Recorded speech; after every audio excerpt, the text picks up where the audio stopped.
தமிழகத்தில் பன்றிக் காய்ச்சல் பாதிப்பு அதிகரித்து வரும் சூழலில் கோவையில் பன்றிக் காய்ச்சலால் பாதிக்கப்பட்ட மேலும் 2 உயிரிழந்துள்ளனர். திருச்சி மற்றும் மதுரையிலும் தலா 1 உயிரிழந்திருக்கின்றனர்.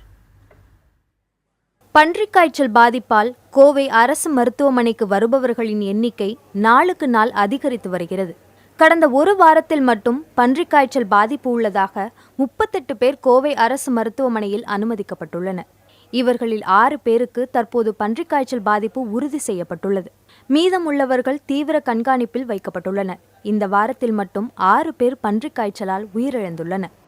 பன்றிக் காய்ச்சல் வராமல் தடுக்கணும்னா நம்ம அடிக்கடி கை கால் முகத்தை சோப் போட்டு கழுவ வேண்டும். அந்த கை கழுவும் டெக்னிக்கெல்லாம் நம்ம நிறைய போஸ்டர்ஸ் மூலம் பண்ணி வச்சுருக்கிறோம்.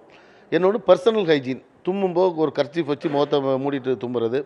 மற்றபடி காய்ச்சல் வந்தாலே தனியாக நம்ம ஐசோலேட் பண்ணி மற்றவர்களுடன் பழகி அவர்களுக்கு நம்ம பரப்பக்கூடாதுங்கிற ஒரு எண்ணம் வேணும்.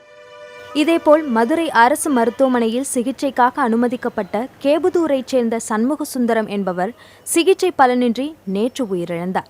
மதுரை மற்றும் சுற்றுவட்டார பகுதியில் பன்றிக் காய்ச்சலால் பாதிக்கப்பட்டவர்களுக்கு சிகிச்சை அளிக்க 8 படுக்கைகள் கொண்ட தனி வார்டு அமைக்கப்பட்டுள்ளதாக மதுரை அரசு மருத்துவமனை தலைமை மருத்துவர் வைரமுத்துராஜா தெரிவித்துள்ளார். நேற்று இங்குள்ள ஒரு பிரபல தனியார் மருத்துவமனையிலிருந்து சண்முகசுந்தரம் என்பவர் 64 வயதானவர், சங்கர் நகர் புதூரைச் சேர்ந்தவர், பிரபல மருத்துவமனையிலிருந்து இங்கே மேல் சிகிச்சைக்காக அனுப்பப்பட்டார். அவர் வரும்பொழுதே மிகவும் மோசமான நிலையில் இருந்தார். எங்களுடைய தீவிர சிகிச்சை அளித்தும் பயனில்லாமல் நேற்று காலை இறந்து போனார். திருச்சியில் பன்றிக் காய்ச்சல் அறிகுறியுடன் சிகிச்சை பெற்று வந்த 3 வயது சிறுவன் உயிரிழந்தார்.